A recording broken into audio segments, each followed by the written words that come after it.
Vous écoutez le Film Prono, une émission de Scorecast. Salut et bienvenue dans le Film Prono, l'émission qui vous accompagne tout au long de l'Euro avec Scorecast. Aujourd'hui, on entre dans la dernière ligne droite des phases de poule avec le début de la 3e journée. Mais d'abord, on revient sur les résultats d'hier et une journée très surprenante. La France a concédé le nul en Hongrie dans un stade de Budapest plein à craquer, avec une ouverture de score de Fiola suivie de l'égalisation d'Antoine Griezmann. Un score très surprenant.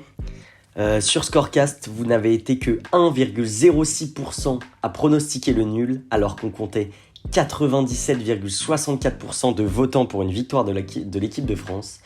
0,32%, donc 665 personnes seulement ont pronostiqué le score exact de 1-1. Donc bravo à vous, aux 665 personnes. Et aussi à noter que le score le plus donné était 3-0 en faveur de la France. Vous étiez plus de 83 000 à donner 3-0. Donc, malheureusement, la France, qui avait battu l'Allemagne de manière très convaincante à la première journée, n'a pas su confirmer contre une équipe d'un moindre acabit. Mais ça n'a pas été le seul score surprenant. Avec le match suivant, Portugal-Allemagne 4-2 en faveur des Allemands. Les Allemands qui se sont bien repris justement après la défaite contre la France. L'ouverture du score de Cristiano Ronaldo, suivi de 2 buts contre son camp, d'abord de Ruben Dias et après Rafael Guerreiro, puis Kai Havertz et Gosens en seconde période pour enfoncer le clou, et Diogo Jota qui a mis en fin de rencontre le deuxième but portugais.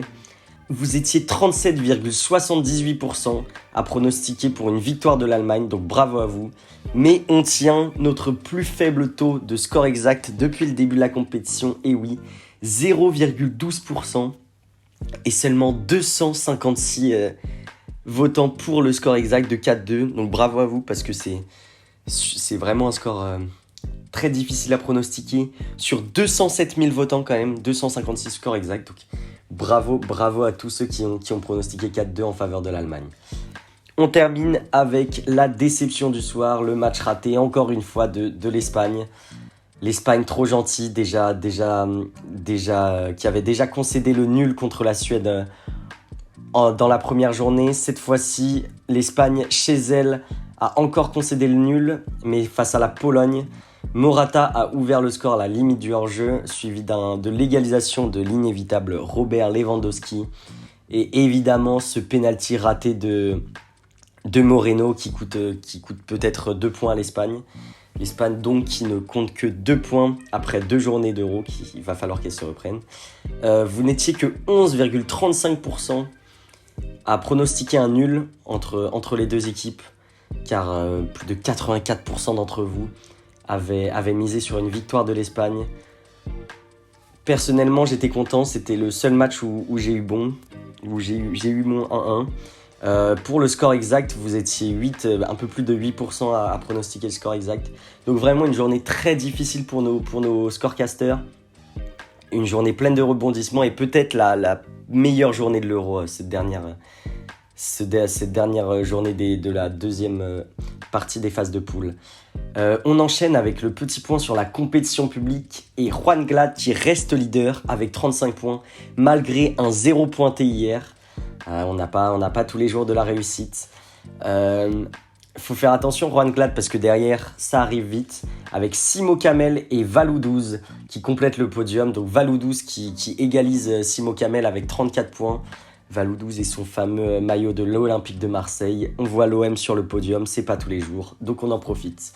Rien n'est fait, évidemment c'est très serré et les points seront doublés au moment des phases à élimination directe, donc continuez de vous pronostiquer et vous pourrez peut-être grimper sur ce fabuleux podium. Alex Ruiz, quant à lui, aussi 0 pointé, il reste à 17 points. On n'a pas toujours de la réussite. On passe au plat principal de la journée avec les derniers matchs du groupe A. Le groupe A qui sera le premier groupe évidemment à nous donner les 2 qualifiés. Italie face à Pays de Galles à 18h. Dans le même temps, Suisse-Turquie. Alors on va commencer par nos amis italiens. Vous êtes plus de 86% à pronostiquer une victoire de l'Italie. L'Italie qui compte déjà 6 points, qui a été l'une des nations les plus impressionnantes de ce début de l'Euro. Face au Pays de Galles, que vous avez pronostiqué qu'à 3,05%. Donc vous n'êtes pas beaucoup à croire à une victoire du Pays de Galles. Et vous êtes plus de 10% à miser sur un nul. Personnellement, le Pays de Galles n'a besoin que d'un nul pour être deuxième. L'Italie n'a besoin que d'un nul pour être première.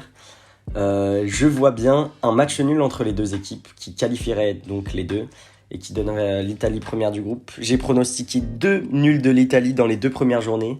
Je me suis trompé. Cette fois, on espère qu'il va passer 1-1 entre les deux équipes. Du côté de Léo, ça sera un 2-0 pour l'Italie.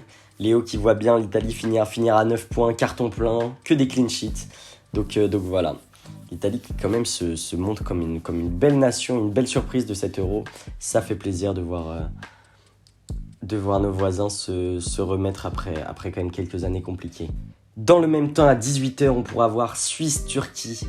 La Suisse qui peut encore espérer se qualifier alors que c'est quasiment terminé pour la Turquie. On peut peut-être compter sur un meilleur troisième avec un goal average peut-être positif, mais les Turcs sont à -5. C'est certainement la nation la plus décevante de l'Euro, alors que beaucoup comptaient sur nos amis turcs pour se qualifier dans cette phase de poule.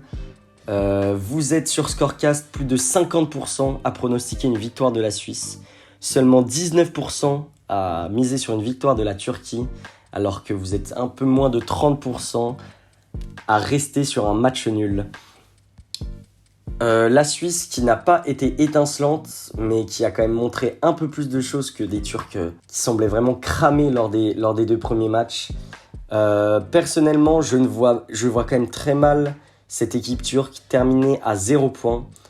Et donc, je vais pronostiquer un match nul sur cette rencontre, avec des Suisses qui auront quand même à cœur de gagner, puisqu'ils peuvent se qualifier avec les 4 points pour les Suisses sont très importants.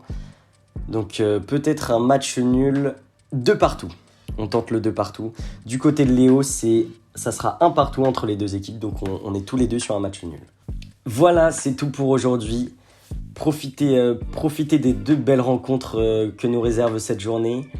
On se retrouve dès demain pour le débrief des matchs et pour la suite de cette dernière journée des phases de poule de l'Euro. Je voudrais avoir juste une petite pensée pour Philou Sport qui nous a quittés hier soir. Prenez soin de vous, prenez soin de vos proches. On se dit à demain.